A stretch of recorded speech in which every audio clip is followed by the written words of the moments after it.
Hello my dear students, आप सब लोग कैसे हो। तो आज का जो हमारा टॉपिक है वो बेसिकली गॉस लॉ है। तो हम लोग लास्ट क्लास में क्या पढ़ा था? लास्ट क्लास में हम लोगों ने पढ़ा था एरिया वेक्टर का कॉन्सेप्ट, फिर हम लोगों ने पढ़ा था इलेक्ट्रिक फ्लक्स का कॉन्सेप्ट। तो गॉस लॉ से बेसिकली हमें मिलता है इलेक्ट्रिक फ्लक्स। गॉस लॉ से हमें क्या मिलता है? गॉस लॉ से हम लोग इलेक्ट्रिक फ्लक्स को कैलकुलेट कर सकते हैं। Using Gauss law we can calculate electric flux. Gauss law से हम लोग और एक काम कर सकते हैं, गॉस लॉ से हम लोग इलेक्ट्रिक फील्ड को भी कैलकुलेट कर सकते हैं। So using Gauss law we can calculate electric field. Now आपका दिमाग में एक क्वेश्चन आ सकता है कि इलेक्ट्रिक फील्ड तो कैलकुलेट करने के लिए हमारे पास कूलम्ब्स लॉ भी है, means we can calculate electric field using Coulomb's law also. But Gauss law जो है, इस मान लीजिए आपके पास कोई एक लाइन है, मान लीजिए ये कोई एक लाइन है और इस लाइन पे कुछ चार्जेस है। इस लाइन चार्ज के लिए, मीन्स एक लाइन है, इसके ऊपर चार्जेस यूनिफॉर्मली डिवाइडेड है। इस लाइन चार्ज के लिए किसी एक पॉइंट पे, मान लीजिए ये पॉइंट पी में आपको इलेक्ट्रिक फील्ड निकालना है। इस पॉइंट पे क्या करना है? इलेक्ट्रिक फील्ड निकालना है। तो आप कूलम्ब्स लॉ का इस्तेमाल करके निकाल सकते हैं, ऑब्वियसली निकाल सकते हैं। लेकिन अगर आपको यहाँ से कूलम्ब्स लॉ यूज करना है तो आपको छोटा लेंथ एलिमेंट कंसीडर करना। मान लीजिए that length element is real. आप जो लेंथ एलिमेंट लेंगे डीएल, वो लेंथ एलिमेंट का जो मैग्नीट्यूड होगा that should be approximately equal to zero, means एकदम छोटा सा लेंथ लेना पड़ेगा। वहाँ पे जो चार्ज होगा say that charge is D Q. तो इससे क्या होगा? एक छोटा सा एलिमेंट के लिए इस पॉइंट पे मिलेगा, सपोज यहाँ पे छोटा इलेक्ट्रिक फील्ड मिलेगा दैट इज डी। फिर ये डीएल के लिए, डीएल के लिए, डीएल के लिए, डीएल के लिए, सारे डीएल जो आएगा उनका आप समेशन करना पड़ेगा, फिर इंटीग्रेशन और आपको इंटीग्रेशन करना पड़ेगा, देन विल गेट। तो इससे आपको जो फ्लक्स मींस इलेक्ट्रिक फील्ड मिलेगा इस पॉइंट पे, तो इसका जो मैथमेटिकल कॉम्प्लेक्सिटी है वो बहुत ज़्यादा हो जाता है। तो इसका मतलब to reduce the mathematical complexity we have an alternative to Coulomb's law. Coulomb's law का एक ऑल्टरनेटिव है, इसी को हम लोग गॉस लॉ बोलते हैं। नाउ गॉस लॉ पे बेसिकली आपके एग्जाम में एक क्वेश्चन आ सकता है, state Gauss law, means Gauss law क्या है। सो what is the statement of Gauss law?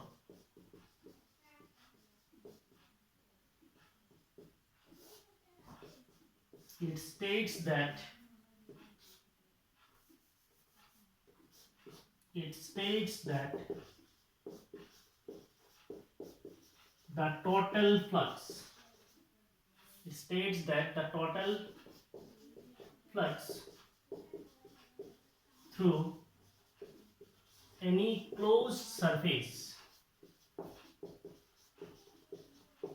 is equal to 1 by epsilon naught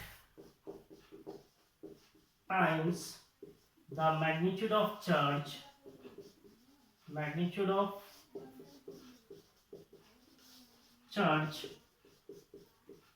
enclosed by the surface. So read the statement. It states that the total flux through any closed surface is equal to 1 by epsilon naught times the magnitude of charge enclosed by the surface. So if you write mathematically the statement of Gauss law, so the net flux, if we say the net flux is phi, we are representing electric flux, so it is phi suffix e. Net flux enclosed by any closed surface is equal to 1 by epsilon naught times the magnitude of charge enclosed by the surface, so it is phi equal to 1 by epsilon naught q. तो आपको basically यहाँ पे means आ रहा होगा, means दिमाग में आ रहा होगा ये एक्चुअली है क्या। मान लीजिए आपके पास कोई एक पॉइंट चार्ज है, ये एक पॉइंट चार्ज है, suppose that point charge is Q, और इस पॉइंट चार्ज को किसी एक स्फीयर के अंदर रखा है। मान लीजिए ये कोई एक स्फीयर है, और इसका सेंटर पे आपने एक पॉइंट चार्ज रखा है, suppose that point charge is Q. तो इसको इमेजिन करने के लिए मान लीजिए ऐसे कोई एक स्फीयर है, ये एक स्फीयर है या नहीं है? स्फीयर है ऑब्वियसली। तो स्फीयर के सेंटर पे आपने एक पॉइंट चार्ज रखा है, that point charge is Q. और आपको पता है तो ये अगर स्फीयर होगा, तो ये अगर स्फीयर है तो इसके चारों तरफ से इसका एरिया वेक्टर कैसा होगा? ऐसा होगा। तो इसके सेंटर पे अगर हम लोग एक पॉइंट चार्ज को रखेंगे तो इलेक्ट्रिक फील्ड क्या होगा? Electric field will be radially outward. तो इलेक्ट्रिक फील्ड क्या होगा, हर एक डायरेक्शन पे निकलेगा। So electric field is always perpendicular to the surface, आपका सरफेस पे हमेशा कैसा होगा, परपेंडिकुलर होगा। So at each and every point on the surface the electric field is perpendicular. तो अगर हम लोग मानते हैं यहाँ से अगर कोई छोटा सा एरिया अगर हम लोग यहाँ पे कंसीडर करेंगे, suppose that small area is this, यहाँ से जो इलेक्ट्रिक फील्ड निकलेगा, इलेक्ट्रिक फील्ड कैसे होगा, so this will be your electric field. थोड़ा बड़ा करके लिखते नहीं तो दिखेगा नहीं, ये आपका इलेक्ट्रिक फील्ड। तो इलेक्ट्रिक फील्ड पॉइंट चार्ज से कैसे जा रहा है, बाहर की तरफ जा रहा है। Electric field is always radially outward. अगर यहाँ पे बोलेंगे तो इलेक्ट्रिक फील्ड कैसे जाएगा, ऐसे जाएगा। सो इलेक्ट्रिक फील्ड हमेशा किधर जाएगा, बाहर की तरफ जाएगा। यहाँ पे बोलेंगे तो कैसे जाएगा, बाहर की तरफ जाएगा। That is eight each and every point the electric field is radially outward. हम लोगों ने पढ़ा है। सो ये आपका इलेक्ट्रिक फील्ड का डायरेक्शन होगा। सो इलेक्ट्रिक फील्ड हर एक डायरेक्शन में बाहर की तरफ जाएगा। तो ऐसे इसमें कितने इलेक्ट्रिक फील्ड लाइन जाएगा, so the number is infinite. यहाँ पे 3 डायमेंशनल स्पेस पे अगर हम लोग बोलते हैं ये स्फीयर है, सेंटर पे पॉइंट चार्ज है, तो इलेक्ट्रिक फील्ड कितने जाएगा, electric field infinite number of field lines will come out through this surface, इसके सरफेस से। ना सी इसको रिप्रेजेंट करने के लिए हमने एक सर्कल रिप्रेजेंट किया, बट प्रैक्टिकली क्या है, ये एक स्फीयर है। तो आपको इमेजिन करना है कि एक स्फीयर है, उसके सेंटर पे चार्ज है, इलेक्ट्रिक फील्ड लाइंस क्या हो रहा है, हर एक डायरेक्शन में बाहर की तरफ जा रहा है। तो इससे जो फ्लक्स होगा, आपने लास्ट क्लास में पढ़ा था, what is flux, flux is given as phi equal to E vector dot A vector, is the dot product of electric field vector and area vector.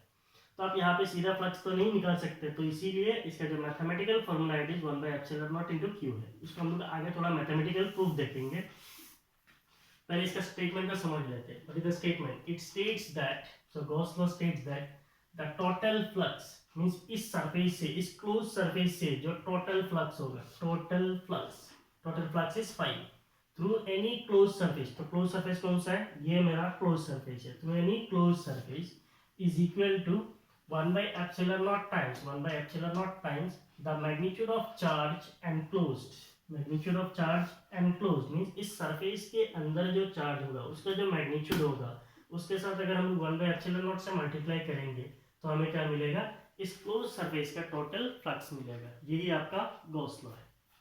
Clear.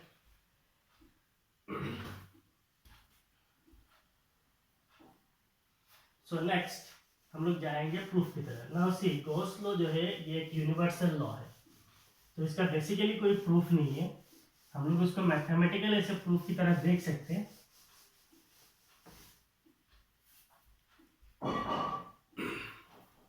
So for this हम लोग इसको proof लिख रहे हैं, लेकिन ये कोई proof नहीं है, इसका कोई प्रूफ होता नहीं है।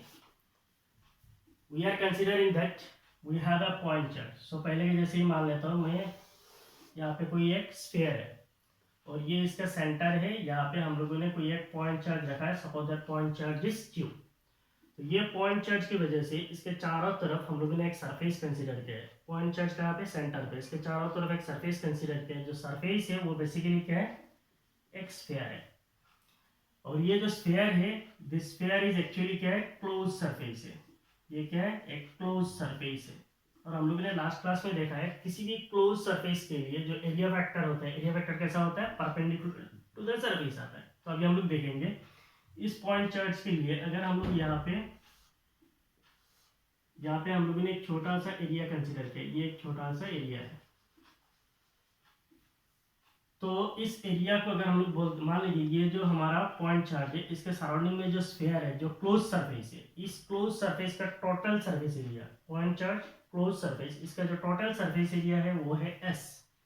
तो ये जो छोटा सा सरफेस एरिया होगा, इस छोटा सा सरफेस एरिया को हम लोग क्या बोल सकते हैं, छोटा सा सरफेस एरिया को हम लोग डेल S भी बोल सकते हैं। छोटा सरफेस एरिया को डेल S बोल सकते हैं। पूरा सरफेस एरिया S है, इसका छोटा सा एक सरफेस कंसीडर किया, वो छोटा सा सरफेस क्या है, डेल S है। इस छोटा सरफेस में अगर हम लोग बोलेंगे इलेक्ट्रिक फील्ड, तो इलेक्ट्रिक फील्ड कैसे जाएगा, electric field is always radially outward, है या नहीं है। ये हमारा पॉइंट चार्ज है, तो यहाँ से आपका जो इलेक्ट्रिक फील्ड होगा, इलेक्ट्रिक फील्ड कैसे जाएगा, electric field is always radially outward, बाहर की तरफ जाएगा। नाउ अगर इस पॉइंट पे एरिया वेक्टर बोलेंगे, तो एरिया वेक्टर कैसा होता है, it is perpendicular to the surface, तो ऐसे होगा। तो area vector is always perpendicular to the surface. मान लीजिए ये आपका एरिया वेक्टर है, तो एरिया वेक्टर को हम लोग रिप्रेजेंट करेंगे डेल S वेक्टर से। सिमिलरली अगर मैं यहाँ पे कोई एक छोटा सा एरिया कंसीडर करता हूँ, ये छोटा सा एक एरिया है, तो ये छोटा सा एरिया मेरा क्या है, डेल S है।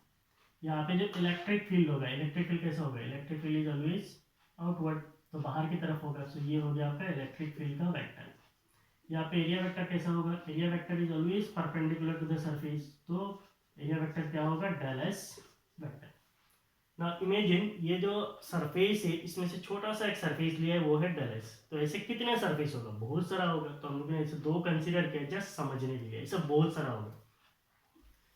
सो इसके लिए we are considering a point charge, consider a point charge enclosed in a sphere of radius r at its center।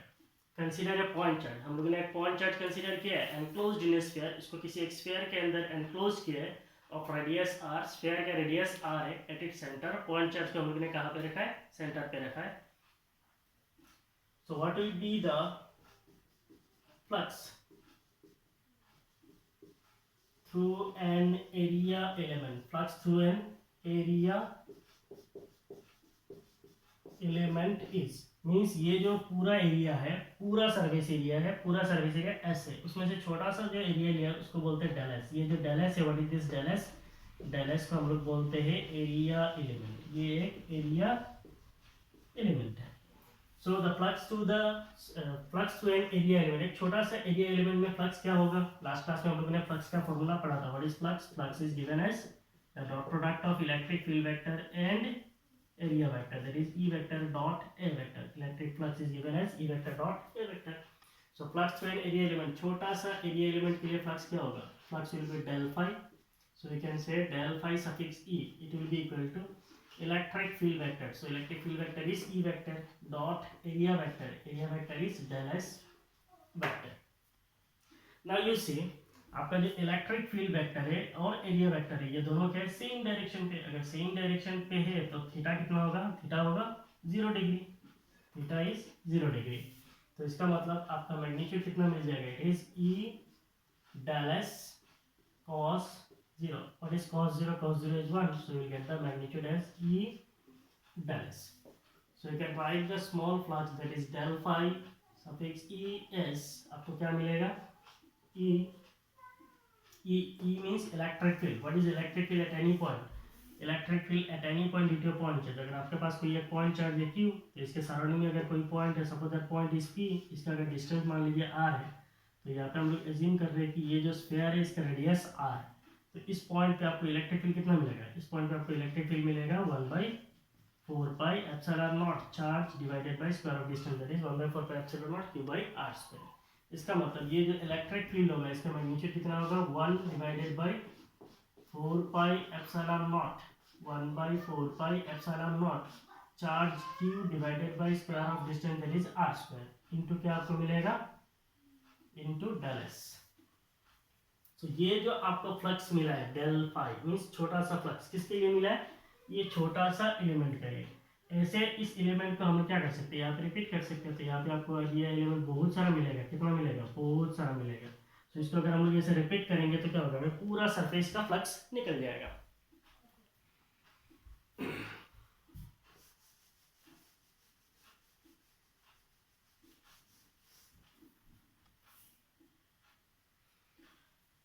So what will be the total flux? Total flux through the surface. Total flux through the surface is, अगर हम लोग बोलते हैं total flux is phi suffix e, तो हमें क्या मिलेगा, summation for all del s del phi e। इसका मतलब क्या है, समेशन का मतलब सम करना है, all del s, इसका मतलब ये del s del s del s del s कितना होगा, बहुत सारा डेल एस होगा, तो जितना भी डेल एस होगा, जितना भी डेल एस होगा, वो सारे डेल एस का जो फ्लक्स होगा, एक डेल एस के लिए फ्लक्स क्या है, डेल फाई है, दूसरा डेल एस के लिए क्या होगा, डेल फाई, ऐसे करके बहुत सारे डेल फाई होगा। ये सारे फ्लक्सेस को अगर हम लोग ऐड कर देंगे तो हमें क्या मिलेगा, पूरा क्लोज सरफेस का फ्लक्स मिल जाएगा। इसी हम लोगों ने लिखा है summation all del s del phi, तो इसको हम लोग लिख सकते हैं summation for all del s और ये जो डेल्टा ई है इसका मैग्नीट्यूड हमें पता है, q divided by 4 pi epsilon naught, 4 pi epsilon naught r square, और यहाँ पे क्या है, डेल एस है। इसका मतलब टोटल फ्लक्स जो आएगा that is phi suffix E, it is equal to q divided by 4 pi epsilon naught, ये तो आपका मैग्नीट्यूड है, इनटू आर स्क्वायर, ये निकल गया। अब क्या है, समेशन के अंदर ऑल डेल एस, समेशन के अंदर ऑल डेल एस, और यहाँ पे क्या है, del s, summation for all del s, इसको क्या बोलते हैं, summation for all del s. इसका मतलब ये del s del s del s del s करके अगर सारे डेल एस को ऐड कर देंगे तो आपको क्या मिलेगा, S, that is total surface area मिलेगा आपको। तो इसका मतलब इसको आप लोग क्या लिख सकते हो, q divided by 4 pi epsilon naught r square, और ये सारे समेशन डेल एस का, अगर पूरे डेल एस को अगर हम लोग सम कर देंगे तो हमें क्या मिलेगा, एस मिलेगा, that is total surface area, that is S. तो इसका मतलब टोटल फ्लक्स जो होगा फाई सफिक्स ई, ये क्या हो जाएगा, it is q divided by 4 pi epsilon naught r square, और यहाँ पे आपको क्या मिलेगा, एस। एस का मतलब क्या है, टोटल सरफेस एरिया। तो अगर कोई स्फीयर होता है तो स्फीयर का जो टोटल सरफेस एरिया क्या होता है, टोटल सरफेस एरिया होता है 4 पाई आर स्क्वायर। तो अगर आप यहाँ पे देखेंगे, ये 4 पाई कैंसिल हो जाएगा, आर स्क्वायर कैंसिल हो जाएगा, आपको क्या बचेगा, Q divided by epsilon naught. इसका मतलब what is the flux, the flux enclosed by this closed surface is q divided by epsilon naught। जो आपने स्टेटमेंट में पढ़ा है वही है mathematical verification for Gauss law. Clear है? सो इसको हम लोग अल्टरनेटिवली ऐसे भी देख सकते हैं, हम लोग यहां से देख रहे हैं, समेशन अगर हम लोग बोलते हैं flux phi suffix E, then it is equal to क्या हो जाएगा, समेशन के जगह पे हम लोग इंटीग्रेशन डाल सकते हैं, integration over the close surface. तो ये इंटीग्रेशन है over the close surface, so surface integral means पूरा सरफेस पे हम लोग क्या करेंगे, इंटीग्रेट करेंगे, और हमारा फ्लक्स क्या है, that flux is del phi. छोटा सरफेस के लिए फ्लक्स क्या है, डेल फाई है। ये कब पॉसिबल है, when del s tends to 0, means ये जो del s है इसको अगर हम लोग छोटा करते करते एकदम छोटा सा वैल्यू कर देंगे, then we can replace summation by integration. ये जो समेशन है इसको हम लोग इंटीग्रेशन से रिप्लेस कर सकते हैं। तो यहाँ पे हम लोग क्या लिख सकते हैं, integration over the close surface s, so we have q divided by 4 pi epsilon naught r square, 4 pi epsilon naught r square, और यहाँ पे आपको क्या मिलेगा, del s। तो इसको हम लोग क्या लिख सकते हैं, integration over the close surface, so we can take out the magnitude, we'll have q divided by 4 pi epsilon naught r square, और ये क्या है, क्लोज इंटीग्रल डेल एस। तो इंटीग्रेशन की जगह पे डेल के जगह पे डी भी लिख सकते हैं, डी एस, यहाँ पे ये हो जाएगा d s. So d s का मतलब क्या, छोटा डी एस है, d s d s d s सारे ऐड कर दीजिए, आपको क्या मिलेगा, आपको मिलेगा s. So q divided by 4 pi epsilon naught r square, सारे ds को अगर इंटीग्रेट कर देंगे तो आपको क्या मिलेगा, s मिलेगा। तो s का वैल्यू आपको पता है, s का वैल्यू क्या है, 4 पाई आर स्क्वायर। तो पहले के जैसे आपको फ्लक्स क्या मिलेगा, फिर से आपको फ्लक्स वही मिलेगा, that flux is q divided by epsilon naught. तो यही है आपका गॉस लॉ। क्लियर है? सो नेक्स्ट, हमने जो गॉस लॉ अभी पढ़ा है इसका कुछ छोटा छोटा एग्जांपल्स लेके हम लोग इसको समझेंगे कि गॉस लॉ को हम लोग कैसे यूज करेंगे।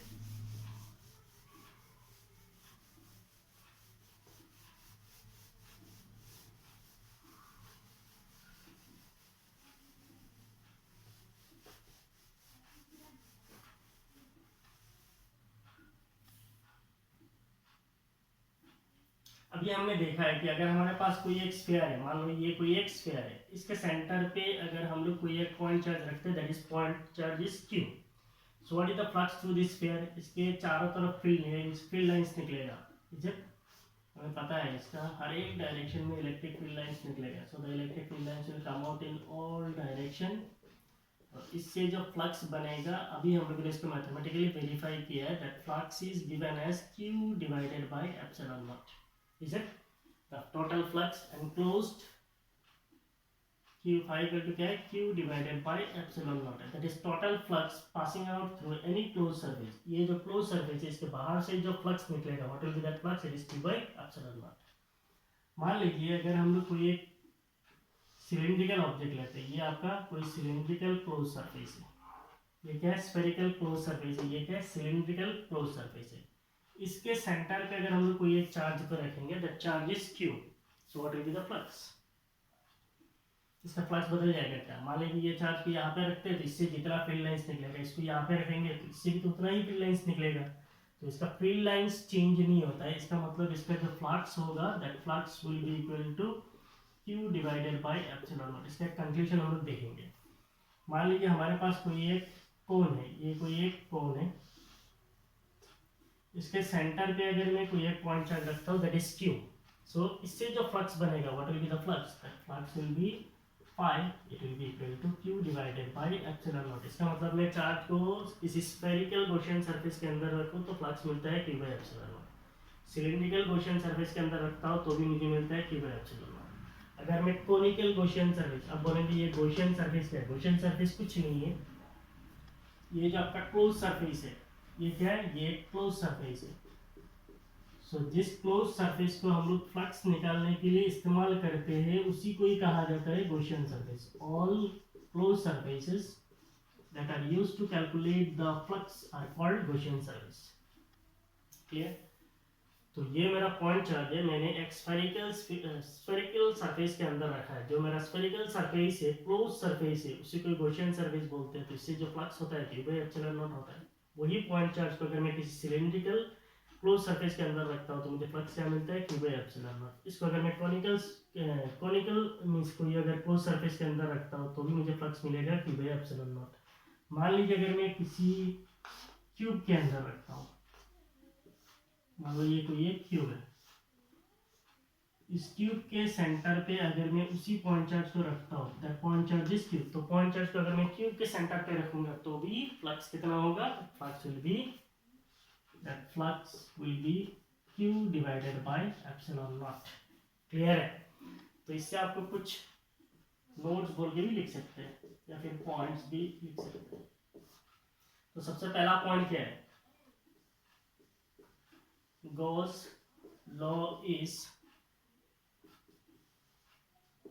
valid for any shape or size of closed surface। Gauss law is valid for any shape और साइज ऑफ क्लोज सरफेस। आपका क्लोज सरफेस का साइज और शेप कुछ भी होने दो, गॉस लॉ यहाँ पे क्या है, वैलिड है। Total flux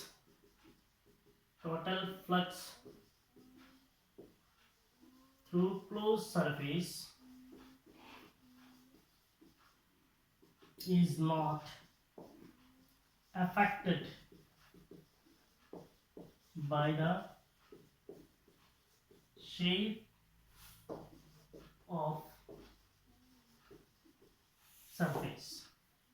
shape of surface, closed surface, Gaussian surface वही तो है। तो दूसरा इसके नीचे मैंने क्या लिखा है, total flux through close surface. Close surface से जो टोटल फ्लक्स निकलता है, क्लोज सरफेस से जो फ्लक्स निकलेगा, क्लोज सरफेस का जो फ्लक्स है, क्लोज सरफेस का जो फ्लक्स है, total flux through close surface is not affected. ये जो फ्लक्स होगा ये अफेक्ट नहीं करता है by the shape of the surface. जो सरफेस का शेप है, शेप पे बिल्कुल भी अफेक्ट नहीं होता है। मींस कोनिकल होगा तो कुछ होगा, क्यूबिकल होगा तो कुछ और होगा, ऐसा बिल्कुल नहीं होता है। It is not affected. दूसरा चीज, the charge enclosed by the Gaussian surface, और हम लोग इसको बोल सकते हैं the net charge enclosed by the Gaussian surface is equal to the sum of charges enclosed by the surface।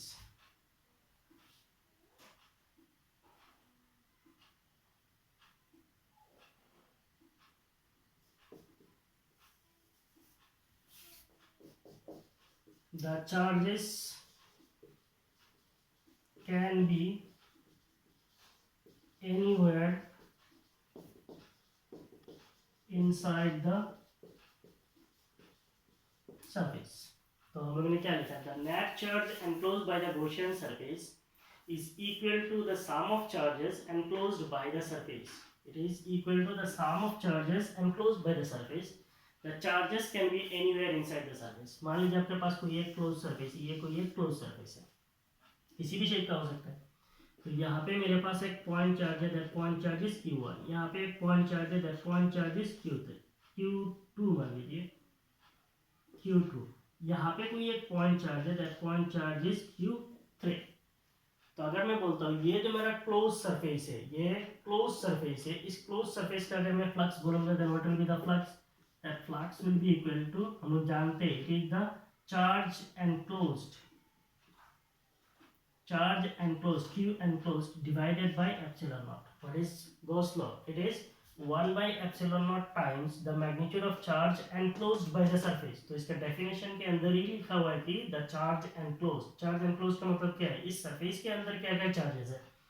तो चार्ज enclosed क्या है, दो चार्जेस है, एक है Q1 दूसरा है Q2 divided bye epsilon naught। Clear है, यही है the net charge enclosed by the Gaussian surface. Gaussian surface, ये मेरा गॉसियन सरफेस है, ये गॉसियन सरफेस का जो नेट चार्ज होगा enclosed by the Gaussian surface is equal to the sum of charges. ये क्या होगा, सम ऑफ चार्जेस। यहाँ पे तो दो है, यहाँ पे तीन हो सकता है, चार हो सकता है, एनी नंबर 10 भी हो सकता है, कुछ भी हो सकता है। तो जो चार्जेस होगा इनको क्या करना है, ऐड करना है, sum of charges enclosed by the surface. तो इसीलिए जो टोटल फ्लक्स होगा phi, it will be charge enclosed divided by epsilon naught. So charge enclosed क्या है, दो चार्जेस है, Q1 Q2, so Q1 plus Q2 divided by epsilon naught. तो इसका मतलब जो चार्ज गॉसियन सरफेस के बाहर होता है, क्लोज सरफेस के बाहर होता है, उसको हम लोग टोटल चार्ज में इंक्लूड नहीं करते हैं। सो ये हो गया दूसरा पॉइंट।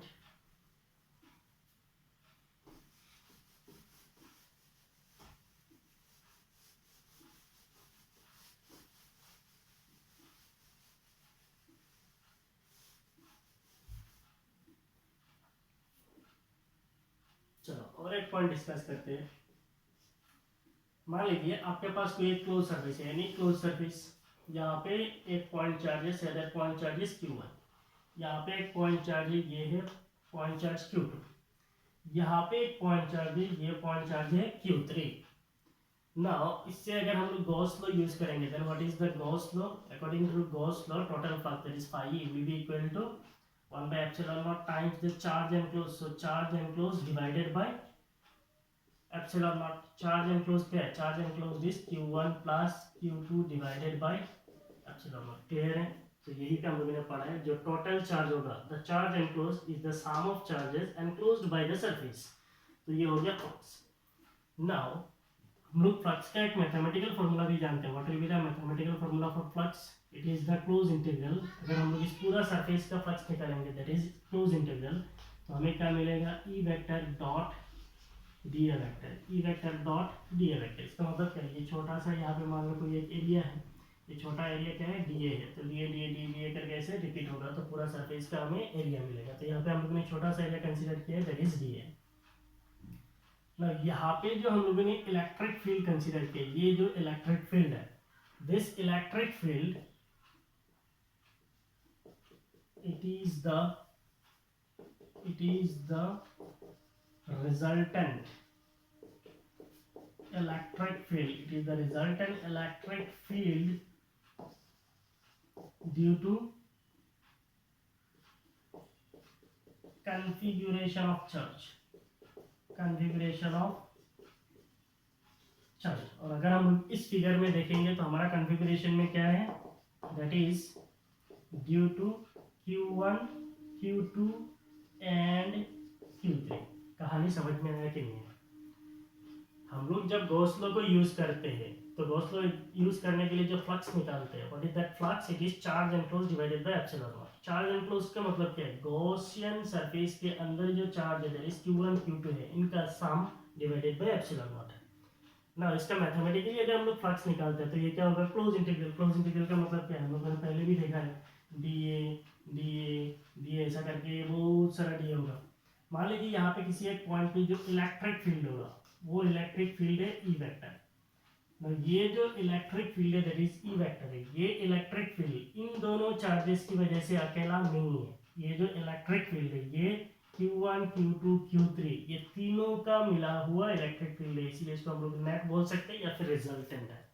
तो यहाँ पे देखिए ये जो इलेक्ट्रिक फील्ड होगा, this electric field is the resultant electric field due to the configuration of charge. Configuration of charge का मतलब क्या, हमारा कन्फिगुरेशन के अंदर ये तीन चार्ज है Q1 Q2 Q3, ऐसे बहुत सारा भी हो सकता है।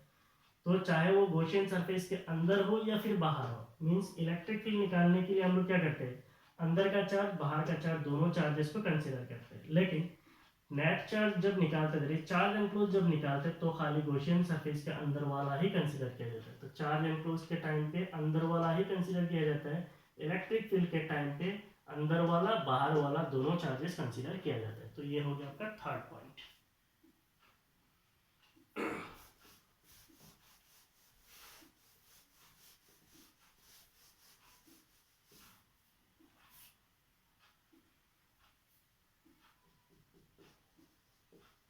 और एक पॉइंट है, Gaussian surface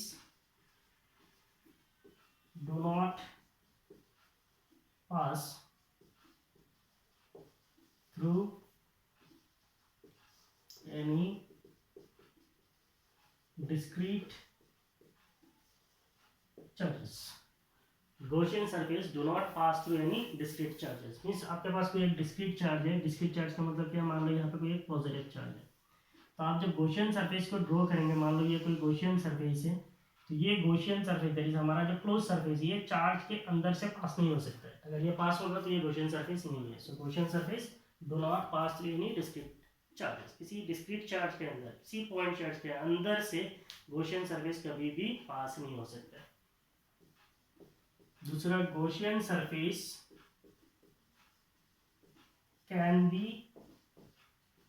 of any shape. ये तो हम लोगों ने पहले ही देखा है, गॉसियन सरफेस जो होगा उसका शेप कुछ भी हो सकता है। और गॉसियन सरफेस क्या है, इट इज टू कैलकुलेट, नीचे और कहा, चलो okay. So these are the points to be remembered for Gaussian, points to be remembered for Gauss law. Gauss law को आपको यूज करने के टाइम पे ये सारे पॉइंट्स याद रहना चाहिए।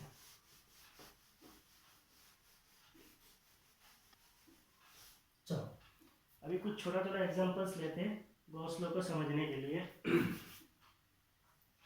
मान लीजिए आपके पास कोई एक सिलेंडर है, ये कोई एक सिलेंडर है,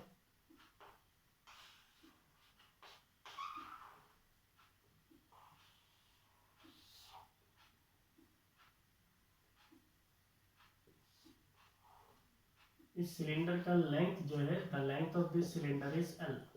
सिलेंडर का लेंथ कितना है, एल है। इसका आधा बीच पॉइंट कहाँ पे होगा, कहीं यहाँ पे होगा, मान लो यहाँ पे।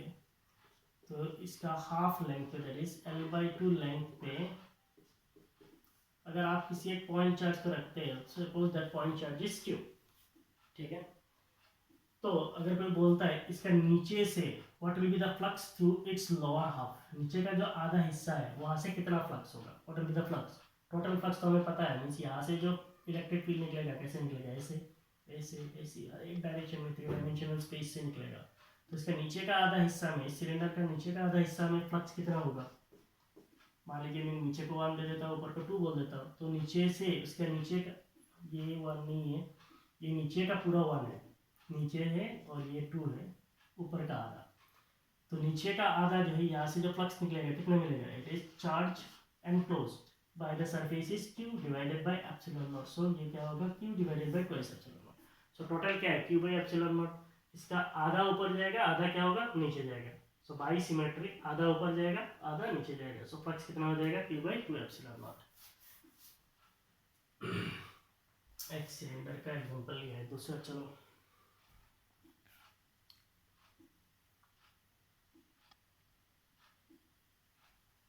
मान लो कोई एक स्फीयर है, ये एक स्फीयर है, सर्कल बिल्कुल नहीं है, स्फीयर है। इसका एग्जैक्ट सेंटर पे अगर हम लोग कोई एक चार्ज को रखते हैं, the charge is Q, point charge है Q है। इसका नीचे का आधा होगा, ये स्फीयर है, ये बीच में ये हेमिस्फीयर है, ये एक हेमिस्फीयर है। तो नीचे का हेमिस्फीयर से कितना जाएगा, मान लो नीचे 1 है, ऊपर 2 है, तो ऊपर से कितना जाएगा, ऊपर का आधा हिस्सा से कितना जाएगा, ऊपर का जो आधा हिस्सा है उससे जो फ्लक्स जाएगा, दैट फ्लक्स विल बी नीचे आधा ऊपर आधा, so it will B q divided by twice epsilon not. मान लीजिए आपके पास कोई एक क्यूब है, ये क्यूब है,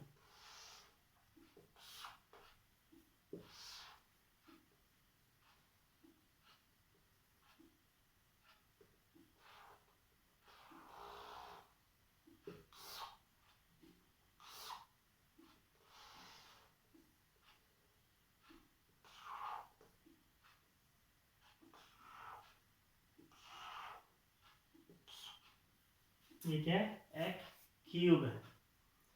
तो इस क्यूब का अगर सेंटर पे चार्ज रखते हैं, सपोज दैट सेंटर पे जो हमने पॉइंट चार्ज रखा है वो है क्यू, तो इसके पूरा चारों, इसका टोटल कितना फेसेस है, 6 फेसेस है, तो पूरा 6 फेसेस का जो फ्लक्स होगा कितना होगा, क्यू बाई एप्सिलॉन नॉट, पहले ही हम लोग देखा है।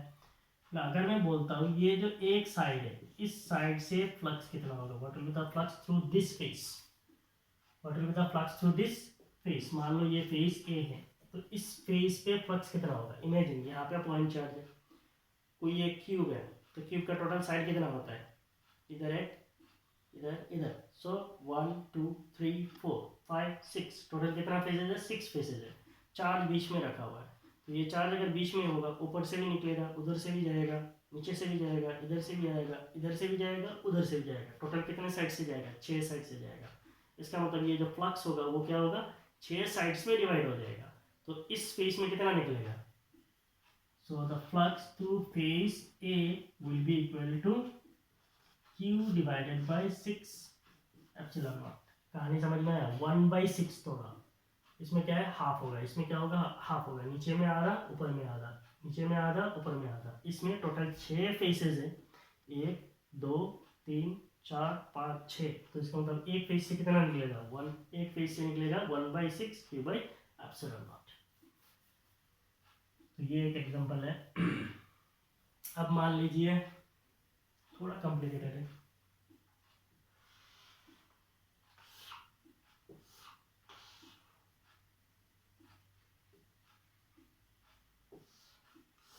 क्यू भी है,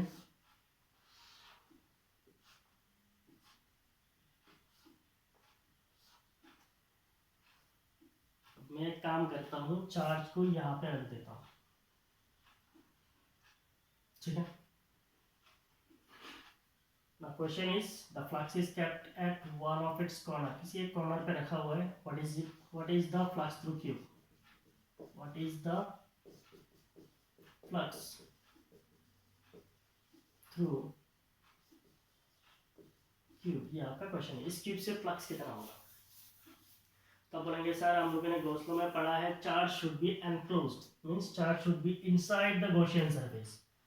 तो इसको आप क्या कर सकते हैं, एक सिमेट्री की तरह सोच सकते हैं। मान लो कोई एक क्यूब है, अगर यहाँ पे कोई एक पॉइंट चार्ज है, इमेजिन ये कोई पॉइंट चार्ज रखा हुआ है, तो आपको क्या करना पड़ेगा, यहाँ पे ऐसे कोई क्यूब है, तो ये यहाँ पे अगर पॉइंट चार्ज है तो यहाँ पे एक क्यूब रखना पड़ेगा, इधर एक क्यूब रखना पड़ेगा, इधर एक क्यूब रखना पड़ेगा, इसके ऊपर भी 1 2 3 4 ऐसा रखना पड़ेगा, तब आपका पॉइंट चार्ज कहाँ पे आएगा, सेंटर पे आएगा। कहानी समझ में आया, इस पॉइंट चार्ज के ऊपर एक जाएगा, इस पॉइंट चार्ज के इस साइड में एक आएगा, इमेजिन इसके इस साइड में एक आएगा, इस साइड में एक आएगा, इस साइड में एक आएगा, तो ऐसे अगर 4 ब्लॉक्स लगाएंगे, कैसे समझाएंगे,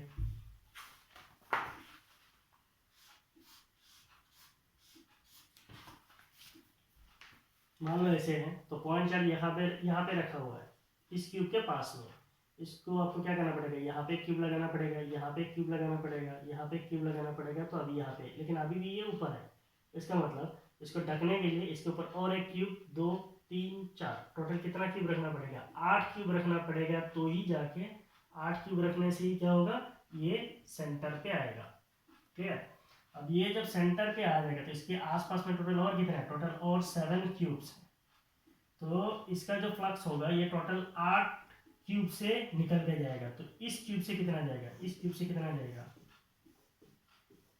ऐसे टोटल 8 क्यूब से, तो इस क्यूब से कितना निकलेगा, इस क्यूब से निकलेगा, the flux through this cube will be equal to q divided by 8 epsilon naught, ठीक है। तो ऐसे और बहुत सारे कॉम्प्लेक्सिटीज है, अभी के लिए नहीं चाहिए।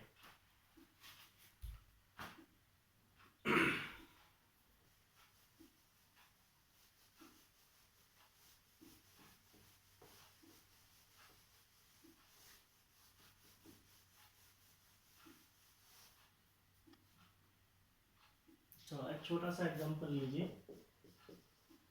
Calculate the flux through the surface of cylinder shown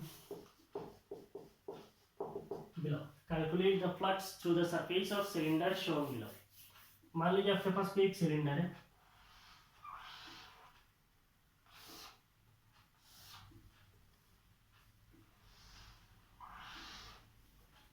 और इस सिलेंडर में इलेक्ट्रिक फील्ड जो है, the electric field are parallel to, that is electric field is parallel to the axis of cylinder. अगर ये ऐसा सिलेंडर है, इसका एक्सिस है, तो इलेक्ट्रिक फील्ड क्या है, parallel to the axis of cylinder है। So electric field is present everywhere and the electric field is parallel to the axis of cylinder. आपका क्वेश्चन क्या है, calculate the flux through the surface of cylinder. Imagine कीजिए ये कोई ऐसा cylinder है, ये सिलेंडर है, इलेक्ट्रिक फील्ड कैसे जा रहा है, ऐसे जा रहा है, electric field is parallel to the axis of cylinder. आपको क्या करना है, इस सिलेंडर से फ्लक्स कितना जाएगा वो आपको निकालना है, निकाल सकते हैं। तो इस सिलेंडर का टोटल सरफेस कितना होगा, इमेजिन ऐसा कोई अगर सिलेंडर होता है, मान लीजिए तो सिलेंडर है नहीं, तो ऐसा है मान लीजिए, तो नहीं जाएगा, तो इसका टोटल सरफेस कितना है, एक तो इधर है, दूसरा इधर है, और तीसरा क्या है, ये है। इसको कहा जाता है एंड फेस, इसको कहा जाता है एंड फेस, और ये जो गोल वाला है इसको कहा जाता है कर्व्ड सिलेंड्रिकल सरफेस। तो इसका मतलब इसका टोटल 3 सरफेस है, 1 2 3। तो इसका मतलब अगर मैं इसको सरफेस 1 नाम दे देता हूँ, ये मेरा सरफेस 2 है, और एक सरफेस कौन सा होगा, 3। एक हो गया ये साइड, दूसरा ये साइड, और तीसरा कर्व्ड सिलेंड्रिकल सरफेस। तो टोटल 3 सरफेस है। नाउ इस सरफेस के लिए अगर मैं बोलता हूँ इलेक्ट्रिक फील्ड का डायरेक्शन किधर है, इधर है, so electric field direction is towards right. इस पॉइंट पे अगर मैं एरिया वेक्टर ड्रॉ करूंगा तो एरिया वेक्टर किधर होगा, एरिया वेक्टर लेफ्ट साइड में। एरिया वेक्टर इज ऑलवेज ऐसा है ना सरफेस, तो एरिया वेक्टर कैसा है, परपेंडिकुलर टू द सरफेस। तो इस सरफेस का अगर मैं एरिया वेक्टर का नाम दे देता हूँ, मान लीजिए A1 वेक्टर, तो एरिया वेक्टर इधर है, इलेक्ट्रिक फील्ड वेक्टर उधर है। मैं यहाँ पे अगर कोई पॉइंट लेता हूँ, यहाँ पे इलेक्ट्रिक फील्ड का डायरेक्शन किधर है, इधर है, एरिया वेक्टर का डायरेक्शन किधर होगा, एरिया वेक्टर का डायरेक्शन इस डायरेक्शन में होगा। सो इसको अगर मैं नाम दे देता हूँ A2, सो ये A2 वेक्टर है। सो इलेक्ट्रिक फील्ड किधर है, उधर है, बराबर। इस पॉइंट से इलेक्ट्रिक फील्ड क्या है, बाहर की तरफ है, क्योंकि इधर जा रहा है। और एरिया वेक्टर कैसा होगा, ये सरफेस होता है, area vector is always outward normal है। इधर क्या है, आउटवर्ड नॉर्मल, बाहर की तरफ। इधर क्या होगा, आउटवर्ड नॉर्मल, बाहर की तरफ। सो एरिया वेक्टर किधर है, so this will be your area vector. Suppose this area vector is A2 vector है ना। अगर मैं कर्व्ड सिलेंड्रिकल सरफेस की बात करता हूँ, यहाँ पे कोई एक पॉइंट है, तो यहाँ पे जो एरिया वेक्टर होगा, area vector eight each and every point on the curved surface is outside. तो हमेशा क्या होगा, ऐसे अगर कर्व्ड सिलेंड्रिकल सरफेस ऐसा है तो एरिया वेक्टर कैसा होगा, ऐसा बाहर होगा, एरिया वेक्टर हमेशा बाहर की तरफ होगा। ऐसा अगर होगा तो एरिया वेक्टर कैसा होगा, बाहर की तरफ होगा। तो यहाँ पे इलेक्ट्रिक फील्ड वेक्टर कैसा है, अलोंग द सरफेस, तो ये आपका इलेक्ट्रिक फील्ड वेक्टर है, तो ये एंगल है ना। इस केस में एंगल थीटा कितना है, थीटा इज 0 डिग्री है कि नहीं है। Electric field vector, area vector, they're in the same direction, तो थीटा कितना है, थीटा इज 0 डिग्री। इस केस में इलेक्ट्रिक फील्ड इस डायरेक्शन में, एरिया वेक्टर इस डायरेक्शन में, तो इस केस में थीटा कितना है, थीटा इज 180 डिग्री। और इस पॉइंट में मींस कर्व्ड सिलेंड्रिकल सरफेस के लिए अगर हम लोग थीटा बोलेंगे, what will B theta, theta is 90 degree. तो कर्व्ड सिलेंड्रिकल सरफेस के लिए आपका थीटा कितना होगा, 90 degree. So what will be the total flux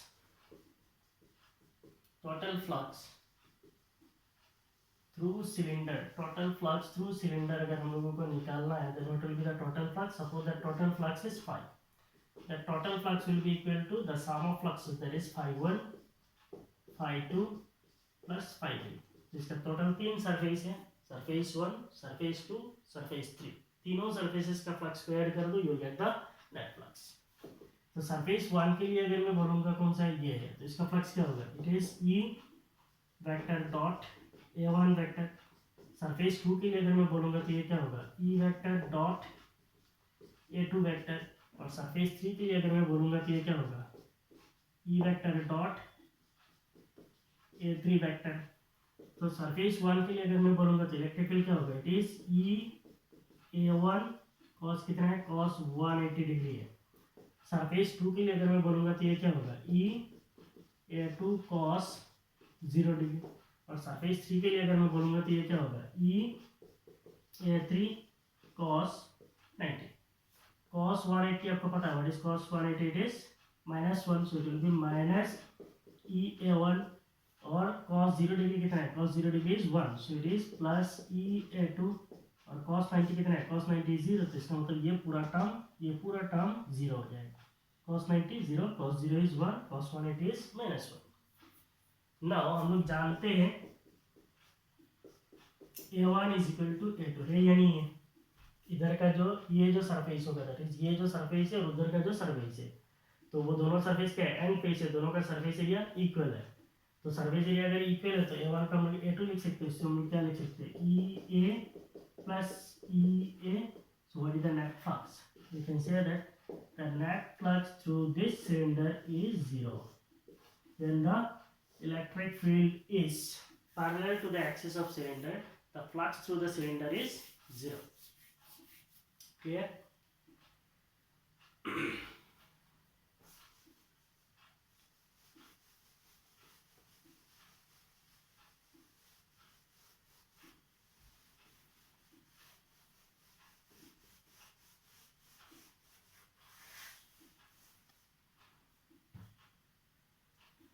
चलो और एक एग्जांपल लेते हैं समझने के लिए। मान लीजिए हमारे पास कोई एक क्या लो, सिलेंडर ले लो, कुछ भी ले सकते हैं, एनी गॉसियन सरफेस। मान लो ये एक सिलेंडर है और हमारे पास कोई एक पॉइंट चार्ज है, और पॉइंट चार्ज कहाँ पे है, यहाँ पे। Now tell me what will be the flux through this cylinder, what is the flux through this cylinder, कितना होगा। This we will say what is the flux through the cylinder. The flux through the cylinder is phi. It is charge enclosed, that is Q enclosed divided by epsilon naught. What is the enclosed charge? इस Gaussian surface के अंदर कोई भी charge नहीं है, इसका मतलब enclosed charge is 0 divided by epsilon naught। तो इसीलिए जो नेट फ्लक्स होगा वो कितना होगा, 0 होगा। Clear.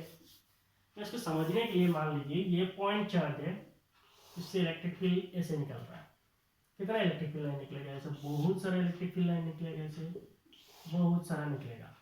Suppose that electric field is E vector, ठीक है।